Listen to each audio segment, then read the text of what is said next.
vivid dreams of your face and your people. TV screaming everywhere.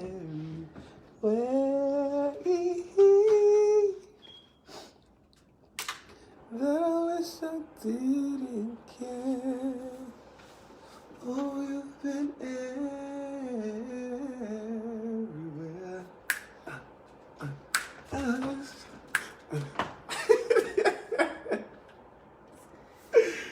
I don't know, Conrad, or something in the air. It must be. Say hey. Say hey. You want to do the show with us today, baby? Say Black Power Trappers. What y'all doing? Say Black Power Trappers. She just want to be in the limelight, y'all. Look, you not gonna exploit the revolutionary book trap because you want to be cute and in the camera, okay? She said, why not, though? It don't work like that. You could sit up here today, Miss Thing, but that's it. Just today. Black Power Trappers, y'all come on up in here. Come on up in this room. Make sure once you do that you share, put hashtag shared in the comments when you share Black Power, DP Black Power. Hello, y'all. What's up, y'all? What's up? What's up? What's up? What's up? What's up? What's up? Get buck, get buck, get buck. What's up? What's up? What's up? Ow, ow, ow, ow, ow, ow. We need to start having the book trap. We need to have the book trap soul cipher. Let's do it. You know how... Let's do it. I'm gonna unite. I'm gonna unite with it because it sounds like it'd be dope. So like, you know, in a cipher, like that's when they freestyle, like in I can't freestyle. I'm not even gonna lie to you. You gotta try. You can write it out. That's not freestyle. I thought freestyle. Rob says say less. Black Power Christopher. It's fun. Chris. It's easy. Yeah. No, it's not. See, I'm gonna bust a rap real I'm quick. not a freestyler. I'm not. I have tried, and it just never came out that way. No. So like, how far you got? Like, I might have done like one stanza, like one verse. I just can't do it because it's like I applaud people that can do it. Like I think Lil Wayne. I think they said that he got to a point where he doesn't even write his stuff anymore. That he just goes in the booth and just I can't spit that fire. And that's some real African, talent. You know, the creative genius. The ancestors did not bless me with that. I feel you, girl. I feel you. All right, y'all. Let's go ahead and get this thing started. We would like to welcome you all to another episode of the Revolutionary Book Trap presented by Black Hammer with your boy, Chief Dia. And I said I was going to do that kick. Chief Nyah. Hey! And we got Y'all ain't playing with I ain't gonna be able to do that for long. But good morning and welcome, comrades. Welcome. And if you're just joining us for the first time today, which you shouldn't be, I mean, like, we've been going since, like... It's been a little minute. Like, this is our fourth book, right, I think? Yeah, and this has probably been... It's been so, like, good. In-depth. But it has been really, really in-depth. But yeah, this is our fourth book, and we've been on it. So you got to catch up. We are currently on How Europe Underdeveloped Africa, which was written by Walter Rodney, and currently right now we are in the middle of chapter 4, which focuses on, Europe and the roots of African underdevelopment. So like at the beginning of this chapter, we went through the slave trade. And right now, the chapter is focusing on the political and military development of the African societies from 1500 up until 1885, if I'm not mistaken. Yeah. So up to this point, we have been right now, like last week, we're continuing with examples of African societies, in their development, in like their political aspects and their military aspects as well too. But before we jump into that, we want to give a revolutionary salute to the comrades out in Wilmington, Delaware. They are doing their homeless clothes drive today, right now, as we speak. They're on 2nd and Jackson Street, so if you're out there, go pay them a visit. You can still send donations their way. You can send the donations to I want to say hashtag, but $BH East Coast.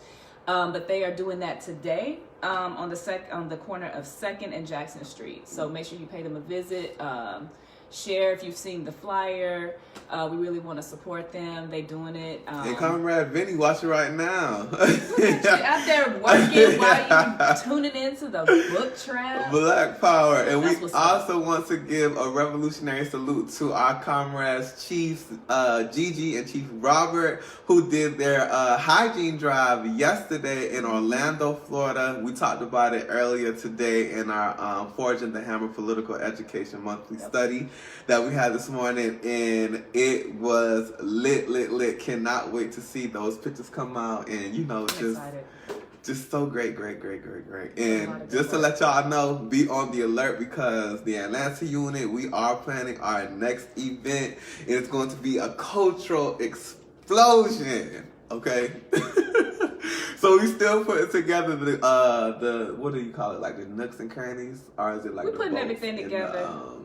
Is it the bolts? The like nuts and the bolts? Yeah, okay. I don't know where I got this again. Whatever. But whatever, y'all get the point. Black Power. So y'all make sure y'all share.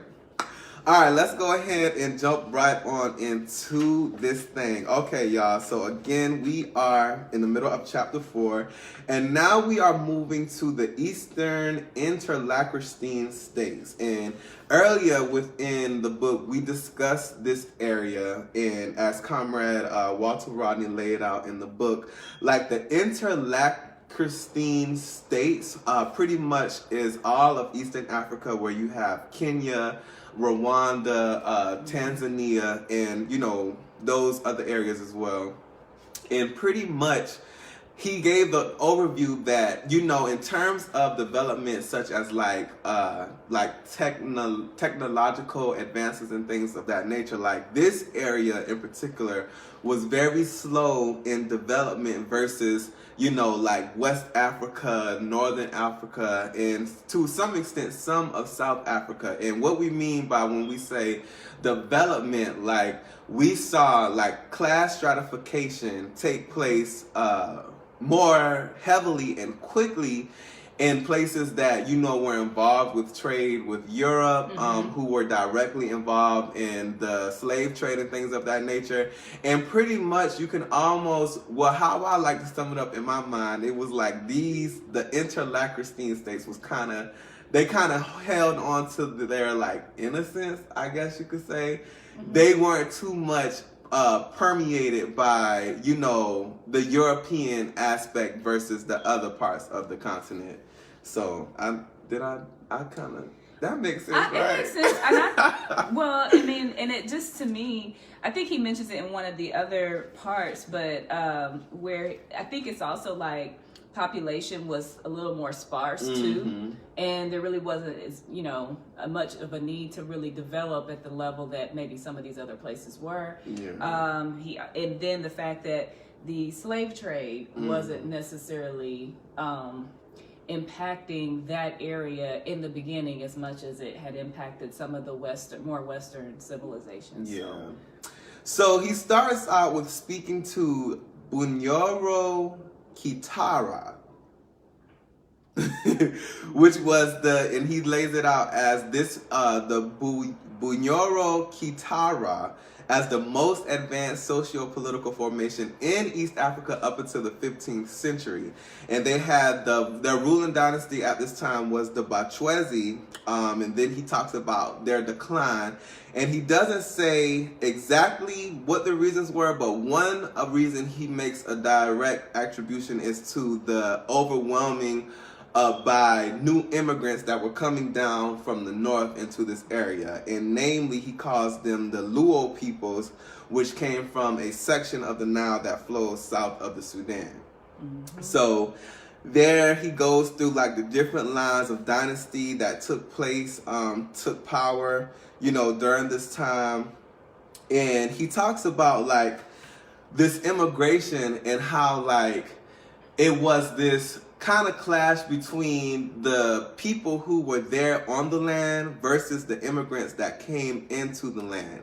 And he makes a point to talk about the Babito, I think that's how you pronounce that, which was the ruling class after the Bachwezi, and how they sought to take immediate control of the land, but they ran into opposition, of course, and they later tried to like project themselves onto the people who were to the African brothers and sisters that were already there. And then he makes this example where he says they had like this dialogue which came between like the member of the royal clan, meaning like the ruling class that migrated into the land, versus the commoner who was originally from there. And he says, the royal clan member, we found this place empty and made something of it. You fellows later came around begging for land, so we were generous and gave you some. Naturally, you are now our slaves. Now the commoner who replies, "Aho, what a lie. We were here long before you. You took your power by trickery. You princes have always been scoundrels." So there you have that. And then again, like how we were just talking about earlier in terms of like the class stratification, like this was more slowly to develop in this area. And he speaks about that as well too, where he says, at no stage in the independent history of these interlacustrine states did land become purely a personal possession to be monopolized by a given class, as in the classic European feudal model. Scholars frequently demand this feature before they concede that feudalism has arrived. But they fail to take into account the reality of the fact that distribution in usufruct or produce of the land may be in the hands of a few, and they fail to realize that where cattle were a dominant form of wealth, then private ownership of herds were also part of a process by which producers were separated from the means of production. To be specific, those who owned the herds were usually the Bahinda or other Bahima or the new Babito families, while those who tended them were clients and virtually serfs of the owners. As far as land was concerned, the peasant who farmed it paid a heavy tax and crops to the clan heads and ruling authorities to allow the latter to live without resort to agricultural work.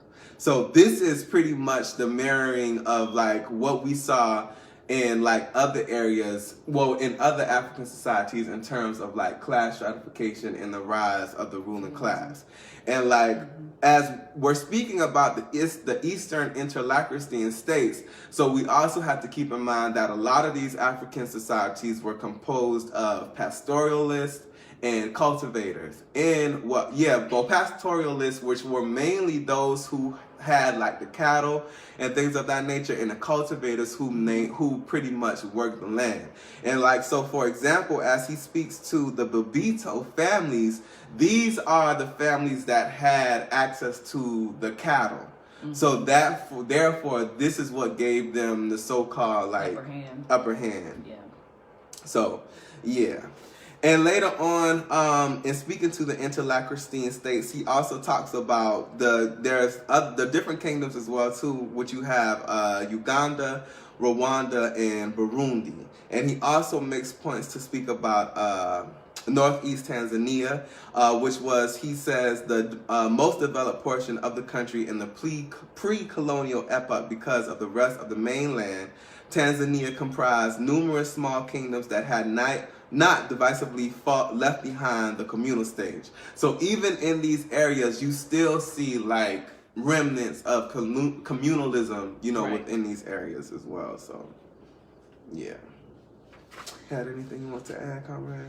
No, I mean, I appreciated this piece in that it really just summarized like everything that why it hadn't developed maybe to, I guess, like where the other parts of Africa had been exposed to the slave trade and their, especially their population being, you know, undermined by that.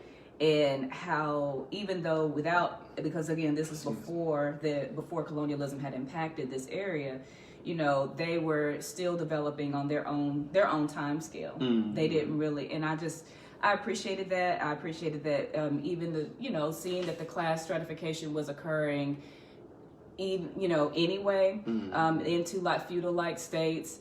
You still had the exploitive nature of, okay, well, you guys are going to work the land and we're going to basically call the shots on, this, we're going to take this wealth and we're going to distribute it back to you as we see fit. I mean, I do appreciate that. I appreciate seeing that that's how that developed in these societies that were further removed from that, from the damage that was done.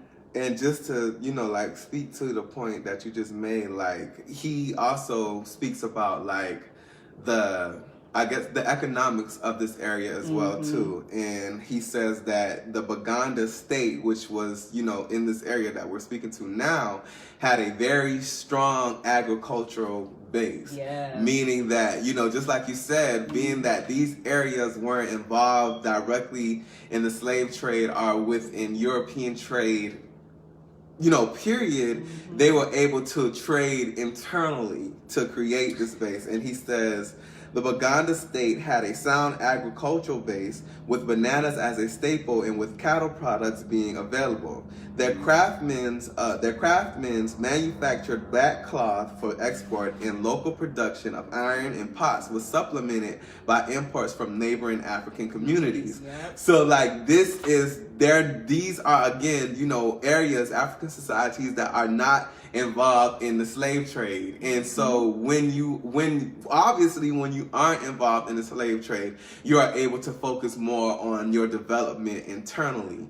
And he says their lack of salt was a big stimulus to the extending of their trade network to obtain necessary supplies, and as was true of the Western Sudan, such as an extension of the network of commerce and in effect integrating the productive resources of a large area.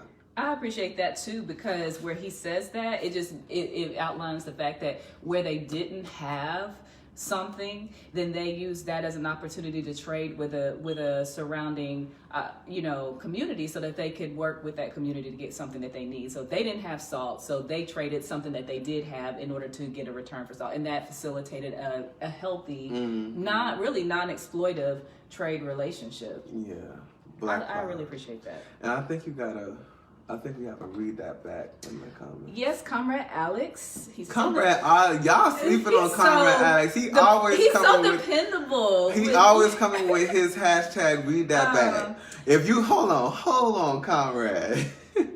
Y'all need to step y'all hashtag read that back game up, cause Alex is shitting on y'all. I mean, and he's so dependable. I really appreciate your participation. Black Power, Comrade Alex. But he says the Batutsi are one of the tallest human groups in the world. Oh wait, Comrade, we ain't got there just yet. Okay. Okay, but we gonna. Well, you can read it. Go ahead. Okay, we'll read it and we'll get there. We'll go into it more. Are one of the tallest human groups in the world. The Bahutu are short and stocky. I remember that. Yeah, and the Batwa are pygmies. The pygmies, I think, are the ones who migrated to Australia. I think. Am I right about that? Oh no. Okay. I think they are. I think they are. Sure, Conrad. I think they are.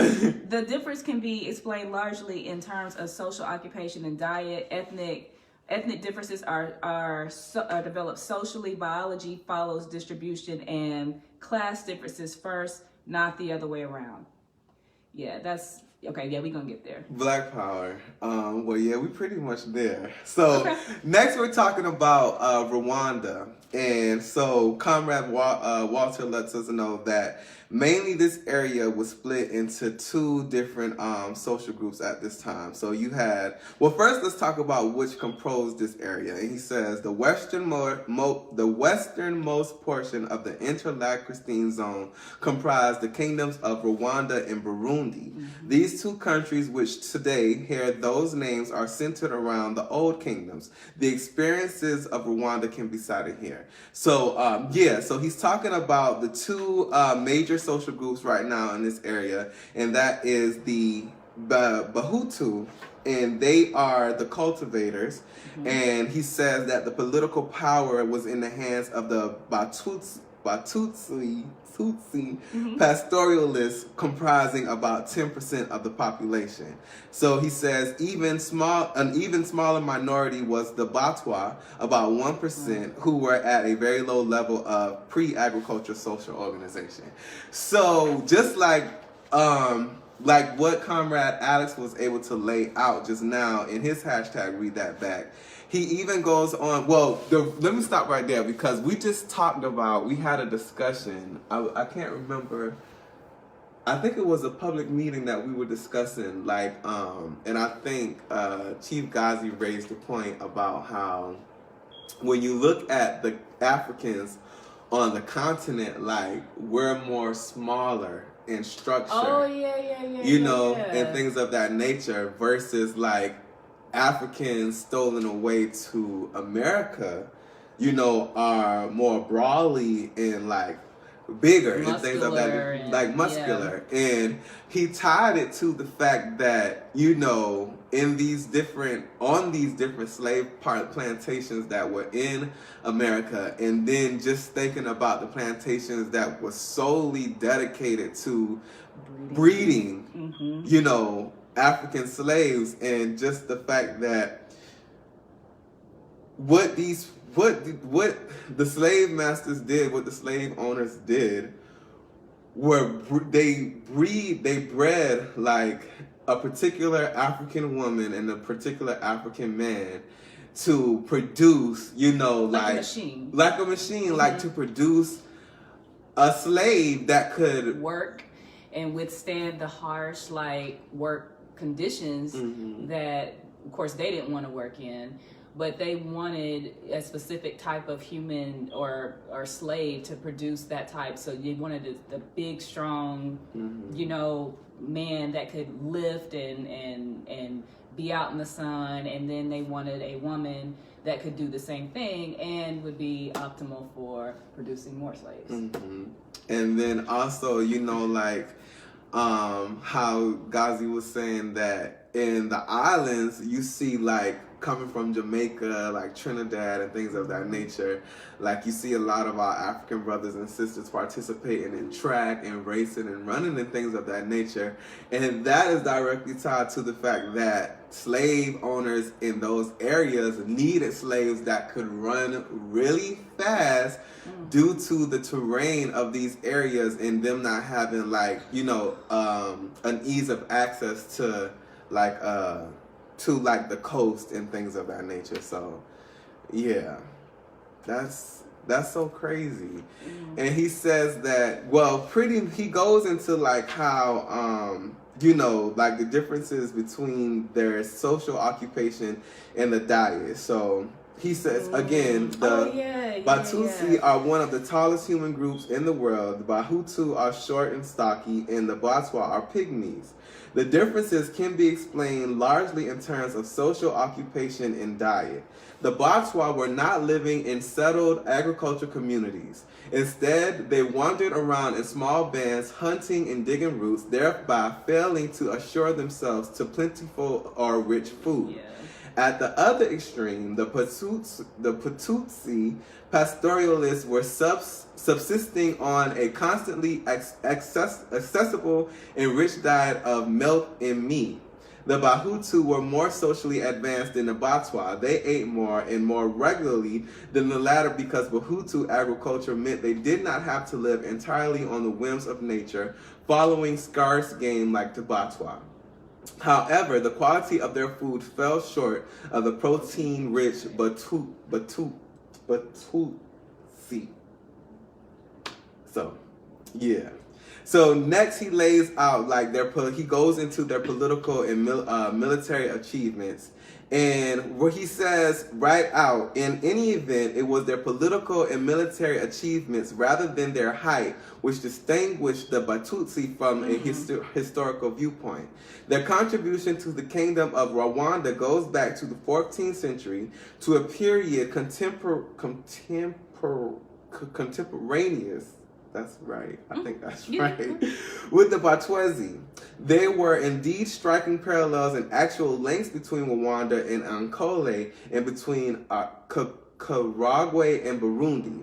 But unlike Buniyoro Kitara, Rwanda in the 14th and 15th centuries was far from being a single political entity. There were several small chiefdoms, and it was the expansion of a central Rwanda Tutsi clan which gradually created a small compact state in the 17th century. Later still, that central Rwanda state extended its frontiers, and it was still doing so when the colonialists arrived. So pretty much what Walter is speaking to here is the consolidation of the state. And as he lays out, we understand that Rwanda, again, was comprised of small different chiefdoms in this area. And like he says, the Tutsi clan was the only only group in this area that was working to really consolidate a state. One state, yeah.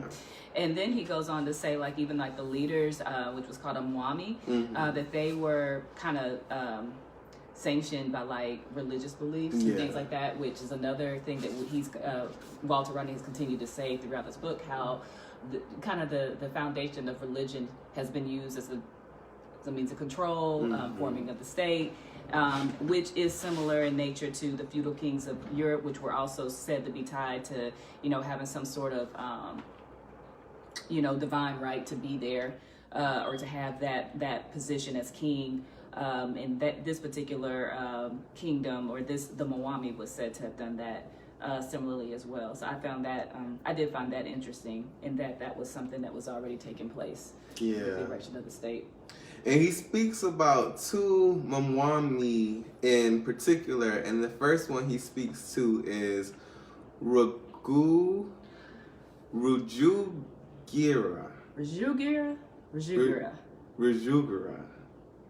Okay, we're gonna go with that. Okay.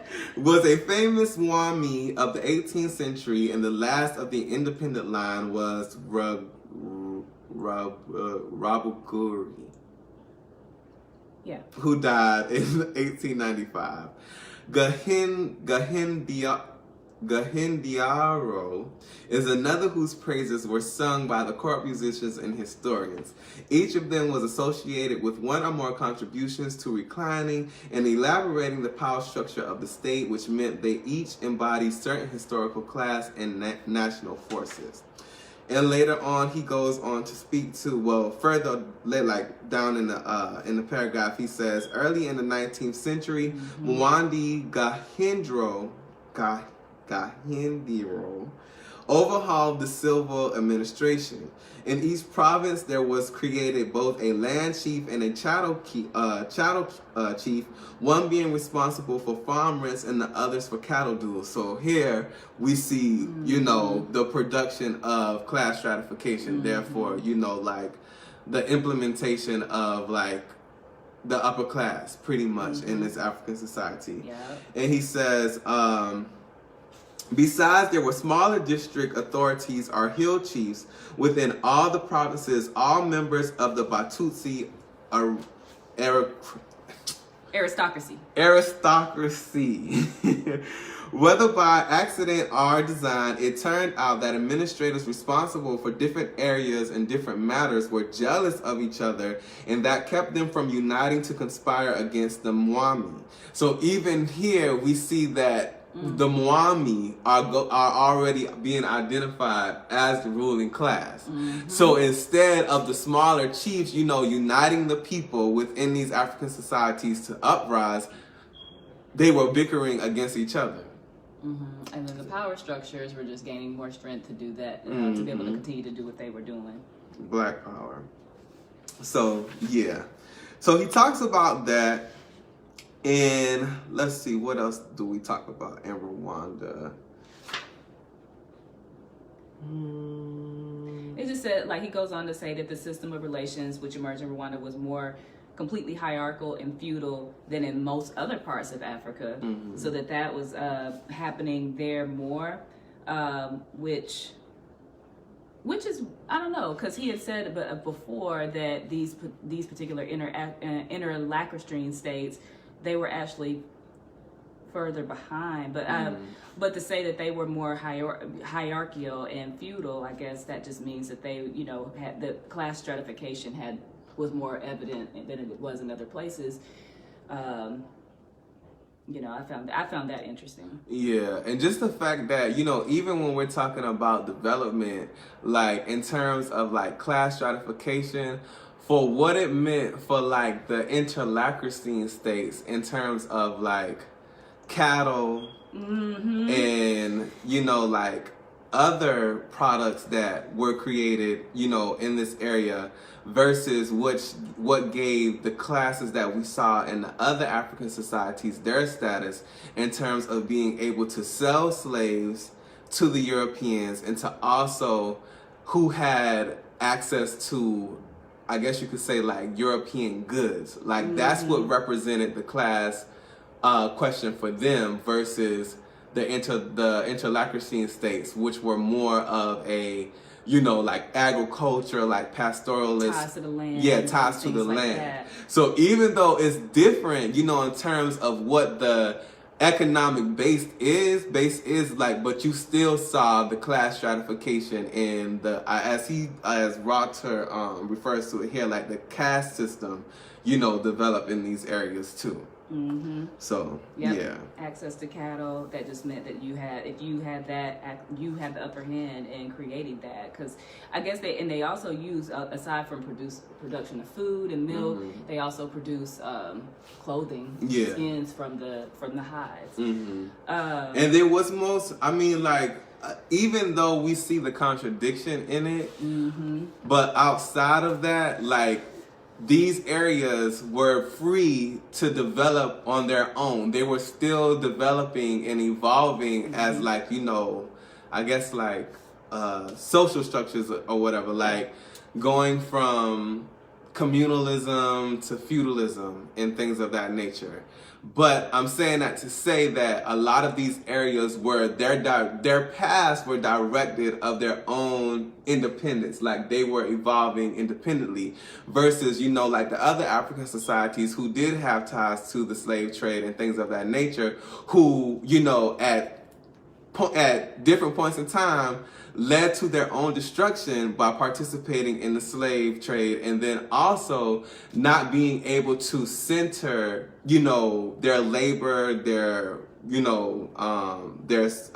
development or whatever on their internal development, because you have to think about the fact that they had to worry about being sold into slavery. Right. They had to worry about the pressures of the Europeans coming and, demanding more slaves and things of that nature, versus like what we just laid out with Wanda, who was able to work on iron making, who were able to work on cloth development, who were able to work on, like agriculture things, and things of that nature. And developing like a pretty strong, like even military, and creating with weapons and things of that sort to give them the ability. Because I don't even think that it said it wasn't that they weren't aware that there were threats or external threats that existed, but they were able to do that as well, to find ways to protect themselves against external dangers and things of that sort.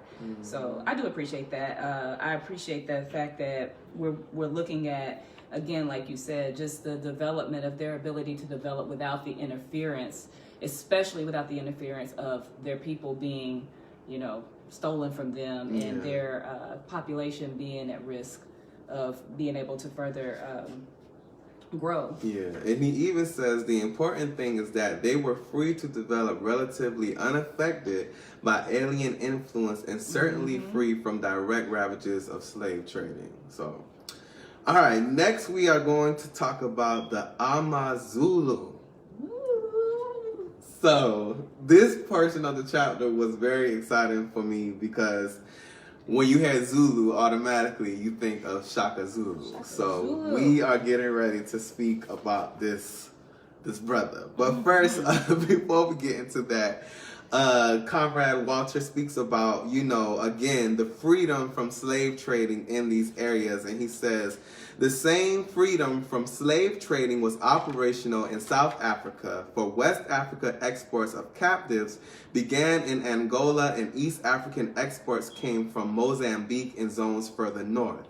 The area south of the Limpopo was one that had some of the simpler social formations in Africa up to the 15th century. The eastern side was sparsely peopled up to a late day by the Khoi herdsmen, who were slowly edged out by the Bantu speakers. When European ships touched on the Natal coast in the 16th century, it was still a region of widely scattered homesteads, but in the years to come, the population became denser and important politico-military development took place.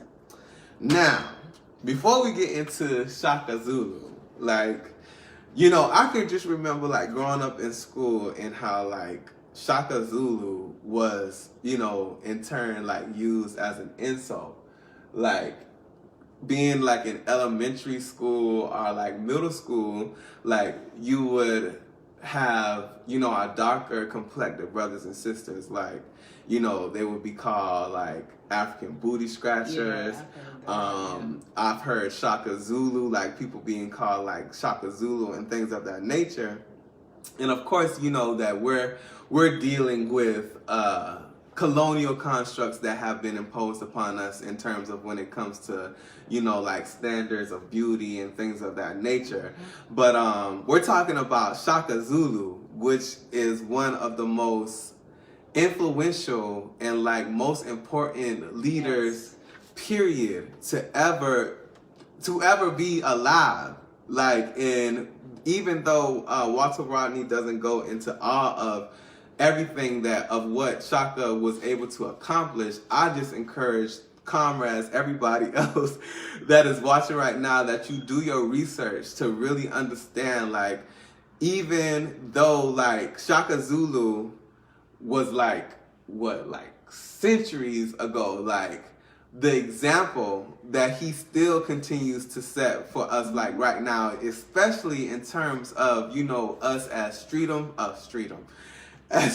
fighters, in fighting for, the revolution, just the fierceness of this, I'm gonna say comrade, of this ancestor, pretty much this is the lineage where we extend from. So it's amazing. It is really, really amazing. The fact that he was able to shape just such a significant political structure in the area. And I mean, he only lived 40 years. And for him to do everything he did in that short period of time, it was just, this brother was moving. Yeah. So let's talk about Shaka for a little second. So he says, Shaka was born about the year 1787, and the impressive achievements attributed to him in his 40-year lifespan, just 40 years, can only be briefly enumerated here. By 1816, he was head of a small Amwa Ngoni clan, the Amazulu. Within a few years, he had reorganized it militarily, both in terms of weapons and the tactics and strategies of war, so that the Amazulu clan became a feared fighting force. Through warfare and political maneuvering, he united and commanded the Ama Ngomi, which had previously been divided into dozens of independent or semi-independent classes. At one point, it seemed as though Shaka was about to unite under one rule the whole of the region that is now Natal, Lesotho, and Swaziland. That task was not accomplished when he met his death in 1828, nor were his successors able to maintain Shaka's sway. But this man lived for 40 years. Only 40 years. And in that span of time, he was able to unite, what does he say? he was able to unite the whole of the region that is now Natal, Lesotho, and Swaziland. Yeah, that's like 3 different areas. That's a fairly large area. That is a very large area. So, he also said Shaka grew up at a time when the questions of unity and of effective armies were being posed seriously for the first time among the Ama and Ngoni. Previously, the clans, which generally coincided with chiefdoms, displayed a tendency to segment or break into smaller and smaller units. Excuse me. As the eldest son of a clan head grew to adulthood, he went off to settle his own corral and a new junior clan was born, for his father's clan remained senior and its headship passed to the eldest son of the great wife. That pattern or segmentation was possible so long as the population density was low and land was plentiful for farming and grazing. Under those circumstances, there were little competition for resources or political power, which you was talking about earlier, Comrade Nyah, and wars were hardly any more dangerous than a game of football in Latin America. Usually, a clan had traditional rivalry with another given clan. They knew each other well, and their champions fought in a spirit of festivity. 1 or 2 might have been killed, but then everyone went home until the rematch. So, yes. Yeah, I just think that what he was able to do was just amazing and everything. And then just giving some outline from where he came from, the fact that he took on that mantle of starting his own clan with his crowd, which I think is just basically access to like his own, I guess, piece of land. Yeah. And then just being able to, really practice your military stance and everything in a festive way to where it's going to help make your skills stronger and everything. And then, like, I highlighted this. It says, early in the 19th century, the casual tempo of Amazulu life and politics changed considerably. The greater population meant less and less room for junior members to hive off on their own, which meant that the population was growing and it was less. They were less able to, start their own like civilization there because land was becoming more competitive to get. It meant less grazing land for cattle and disputes over cattle and land. And the Amazulu began to fight more frequently, so they began to feel the necessity to fight more effectively. So the need to develop their military, skill was, necessary for that reason. At the same time, senior clan heads began to recognize the need for a political structure to ensure unity, the maximization of resources, and the minimization of internecine conflict, that's meaning conflict among them. So I thought this was important because it just highlights the fact that, as you get more people in a concentrated area, there becomes, it appears that what's being laid out here is there becomes the need, and not necessarily for the state as we know it, but for a governmental structure that's going to keep people, organized and utilizing resources the way they should be utilized. Exactly. And then just to, speak to, and I mean, I don't want us to just, of course, a lot, the contributions that Shaka Zulu was able to make, I mean, are innumerable. And in terms of the political and military, development that he was able to offer the Amas, the Zulu land, they call it, the Zulu land. I mean, at that point in time was just something that was unheard of. And just to give an example of that, it says the era of conflict and warfare in Zululand in the early 19th century brought troops face to face much more often, but the pattern of military encounters still remained that of the long distance hurling of the light kanto or spears.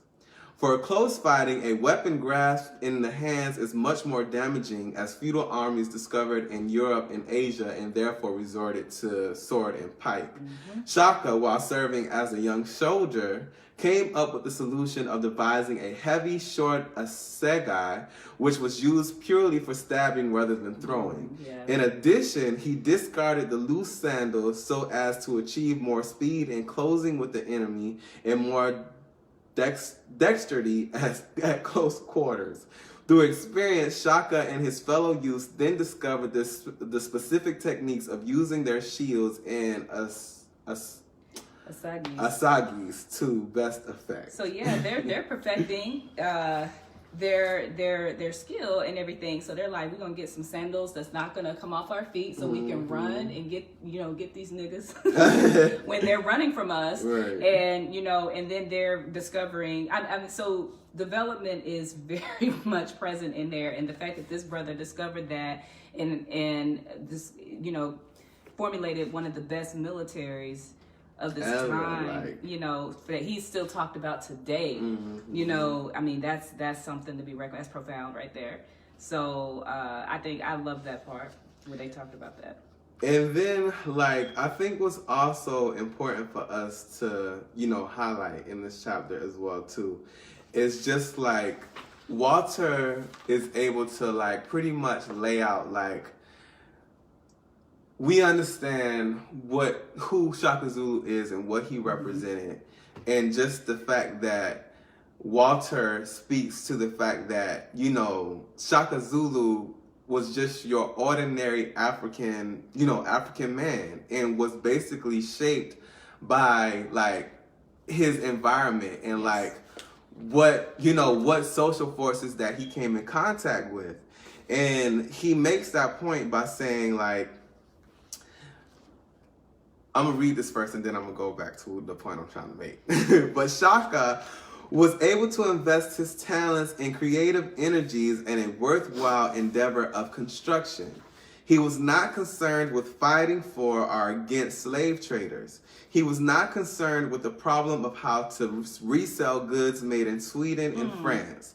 He was concerned with how to develop the Zulu area within the limits imposed by his people's resources. It must be recognized that things such as military techniques were responses to real needs, that the work of the individual originates in and is backed by the action of society as a whole, and that whatever was achieved by any one leader must have been hounded by historical circumstances and the level of development which determine the extent to which an individual can first discover, then augment, and then display his potential. To substantiate the above points, it can be noted that Shaka was challenged to create the heavy slabbing assegai when he realized that the throwing spear broke when used as a slabbing weapon? Stabbing weapon. Okay.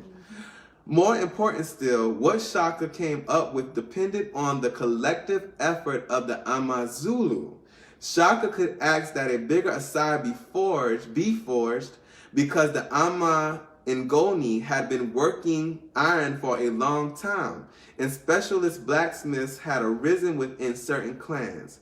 It was a tribute to the organizational and agricultural capacity of the society as a whole that it could feed and maintain a standing army of 30,000 men, re-equip them with iron weapons, and issue each soldier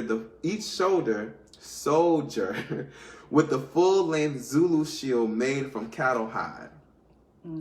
And I mean, that's very important for us to understand, because pretty much Shaka again was shaped by, the historical forces that was taking place on the continent at that time. And I think it's important that we speak to this point, because that is what is shaping, us as African and indigenous people, as colonized subjects at this time. And, we face so many different aggressions from the United States government, and, the contradictions of colonialism on a day in, on a day out. So these are the motivating factors that must push us to become organized, and not just organized, but to be better organizers. You know what I'm saying? And it's just for example, when we talked about it in the last, it wasn't the last episode that we had, but when we talked about, how we see African and indigenous people, participating in these unsavory acts, or whatever you want to call it, such as robbery and things of that nature. But we understand that it is the historical forces of this time that has pressured us, that has pushed us to move in this way to, again, survive. So just like with that understanding, that is why it's so important for, African indigenous people to come in contact with revolutionary theory. So we have this basis for understanding like why it is so important that we get out in the street and we organize our brothers and sisters. Absolutely. I unite with what you said 100%. And I also found it, there's 2 points I wanted to go into, but I wanted to read some of the comments really quick. Black Power Monique, thank you for joining us. And Juanita said, colonization is the theft of a people's evolutionary process, social and political, economic, et cetera, et cetera, et cetera. I unite with that. And then, let's see, Monique was responding to camera, said, I know most people only know the lies that was fed to them at the master's table. Our history is here. We just have to reach for it. So we just have to, we have to go look for our own, history. So I appreciate those comments. Also, but what I wanted to go back to was I liked how Walter Rodney laid out like how Shaka's legacy could have been, again, so underdeveloped or non-existent had he been somebody who had been stolen and taken to a plantation in Mississippi. And he mentions on page 131, he said a great deal more could have been added concerning Amazulu political institutions and its army, but what is relevant here is to understand why a Shaka was possible in Africa in the 19th century, which is, we're talking about 1800s, before the coming of colonial rule. Has Shaka been a slave to some cotton planter in Mississippi or some sugar planter in Jamaica, he might have had an ear or a hand chopped off for being a recalcitrant nigger, or at best he might have distinguished himself in leading a slave revolt. For the only great men among the unfree and the oppressed are those who struggle to destroy the oppressor. On a slave plantation, Shaka would not have built the Zulu army and a Zulu state, that much is certain, nor could any African build anything during the colonial period, however much a genius he may have been. And I appreciate that because, I'll say this. We pretty much built everything in this colonial state that we know as the United States, but it doesn't serve our purposes at all. We've not been able to build anything that is for the African nation or for the indigenous nation or for any colonized nation. It all serves for the purposes of the colonial state. And I appreciate him laying that out because we sit here today, like when you look at today and you see what's purported as like some of the best colonized African people that you could look up to. They're all these black capitalists and people who are like building for the interests of the colonial state, and their resources will never go towards the funding of an African-centered school or rebuilding some of our neighborhoods that are rampant with poverty and drugs and things of that sort. But I really appreciate him laying that out to kind of highlight the fact that Shaka's legacy in Africa was what it was because of the lack of interference from European interference. And I really also appreciate it where he talks about Shaka's kind of the preceptor for Shaka from the Dengizwayo, and how he followed in their footsteps with their political method, and he perfected it, and just made it. It just says he greatly improved it, and that's how he was able to become like the good warrior the great warrior that he was. So I appreciated that too. Black power. So yeah,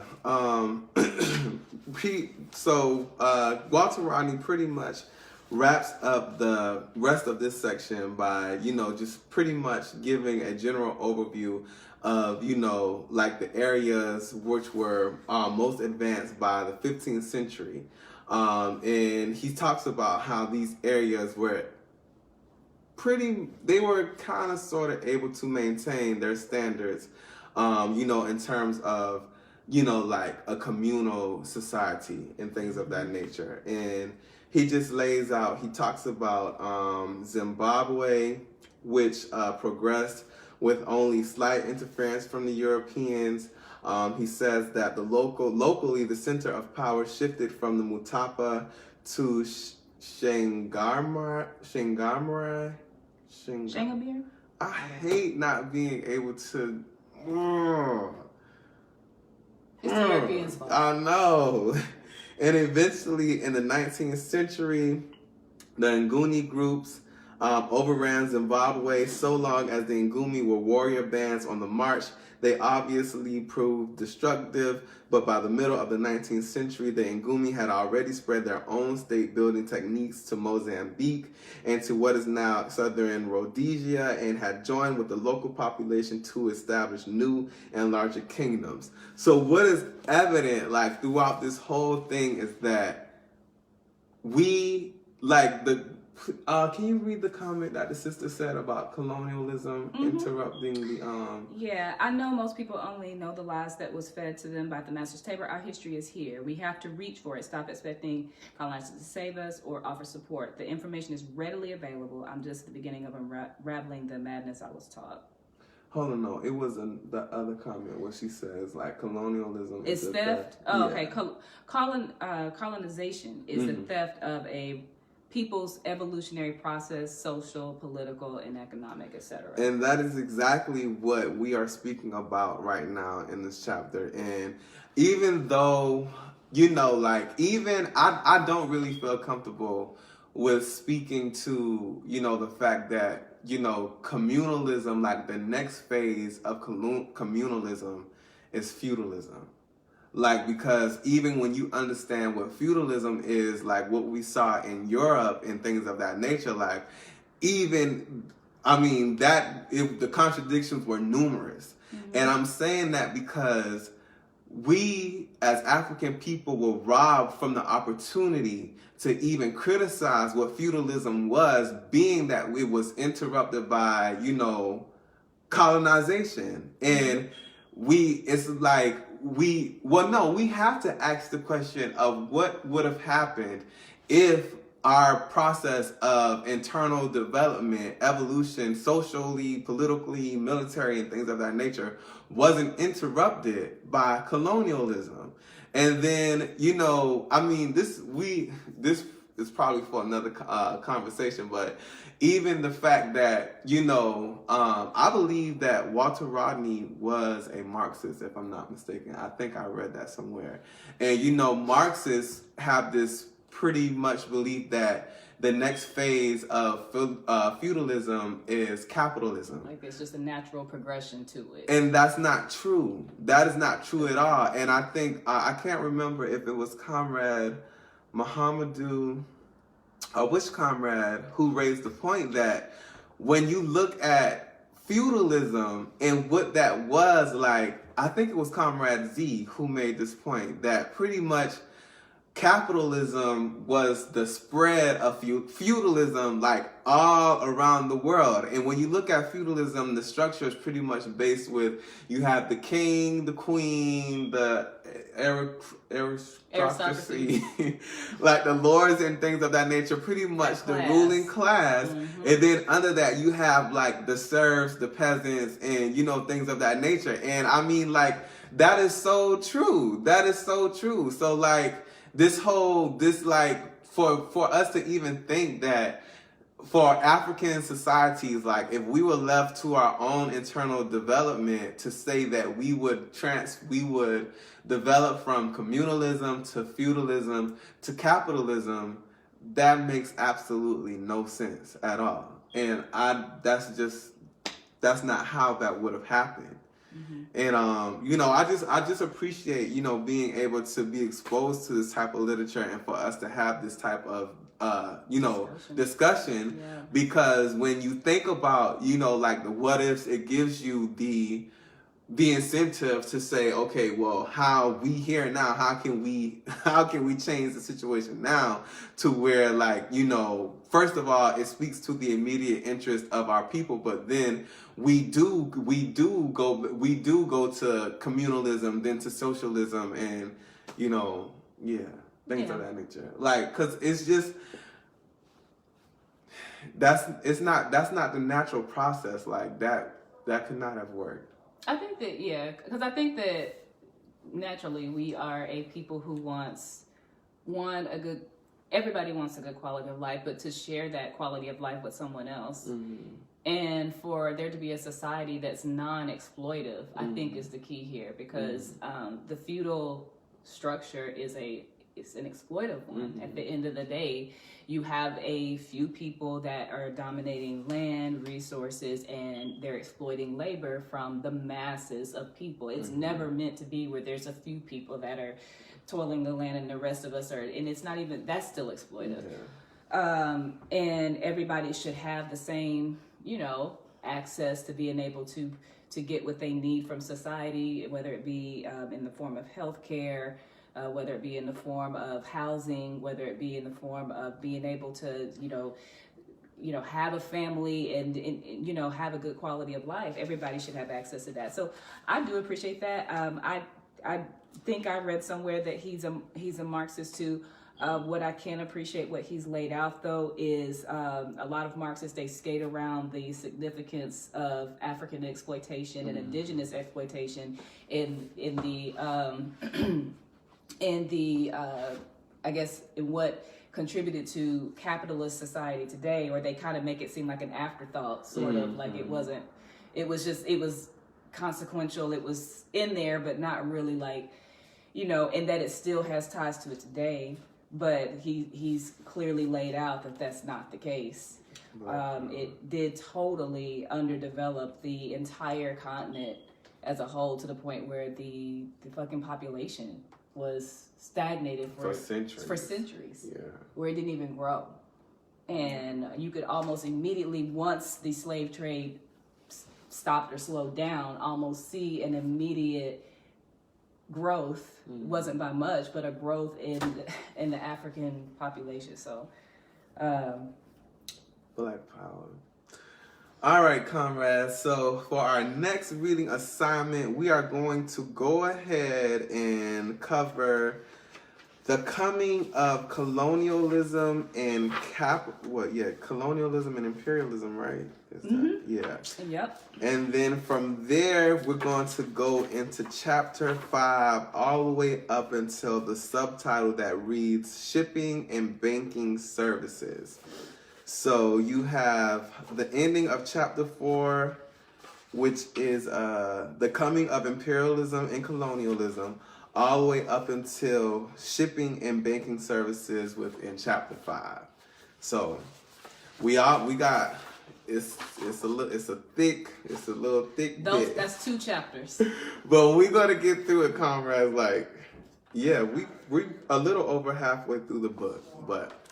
So that's from the coming of imperialism and colonialism up until shipping and banking services. And the title of chapter 5 is Africa's Contribution to the Capitalist Development of Europe, the Colonial Period. And the beginning, it's a saying here that says the colonies have been created for the metropole by the metropole. Sales operations in the United States and management of the 14 plants are directed by Lever House on New York's fashionable Park Avenue. You look at this tall, striking glass and steel structure, and you wonder how many hours of unpaid black labor and how many thousands of tons of underpriced palm oil and peanuts and cocoa it costs to build it. You scared, Giselle? Say bye to the people. Say bye. All right, comrades. Y'all enjoy the rest of your Sunday. Until next time, Black Power. Black Power.